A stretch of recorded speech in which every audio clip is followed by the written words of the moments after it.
I'm Cory Yee. I'm a voice actor from Los Angeles, and I do voiceover for anime, video games, dubbing, and all sorts of things. I mean, when I was really young, there were cartoons like Animaniacs and like amazing actors, but I found out that, they were like, oh, the voice of Yakko and Pinky on Animaniacs is the same guy. And like that told me that there was a person who did that, and that always inspired me. And honestly, I went to film school like for cinematography and stuff, but then eventually that just wasn't fulfilling for me, and I knew I needed to change something, and that was one thing that was always in the back of my mind, like that would be something that would be really cool. So I just really did the work, and I went to learn and do all that, and that's how I was able to meet the right people that took chances on me and gave me opportunities, and I'm thankful to those people to this day.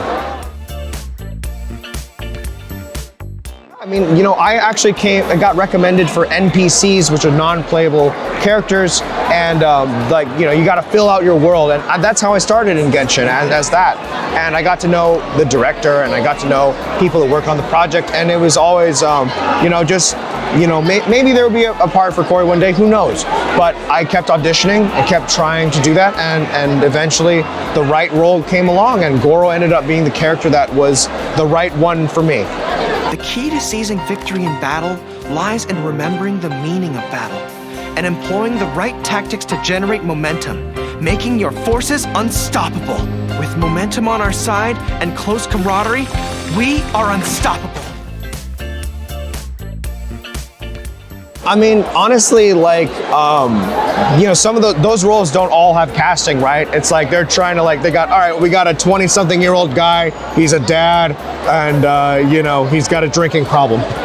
And what does that sound like? And you just try your best to bring in that thing. And the biggest part of voice acting is staying loose and improvising and just rolling with it, because that's what we do all the time. Maybe one day you're going to be my low-voiced narrator character in To Your Eternity, but then I also got to fill in for all these soldier guys too, because soldier number one needs to be voiced.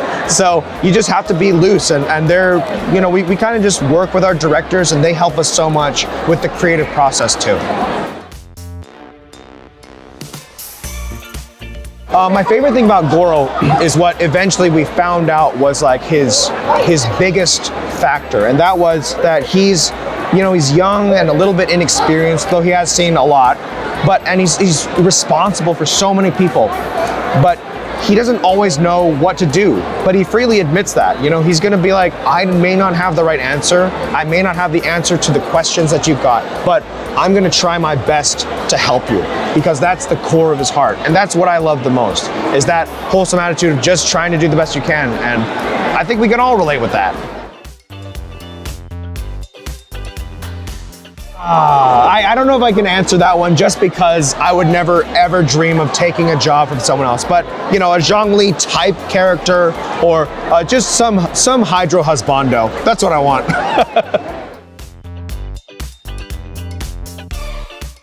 Any advice that I have for voice actors is acting, acting, acting. It's all about acting first, voice second. Obviously, we use our voices to manipulate the way it feels and sounds and all that, but it's all down to acting, making active choices and understanding why characters would say something instead of just what they sound like.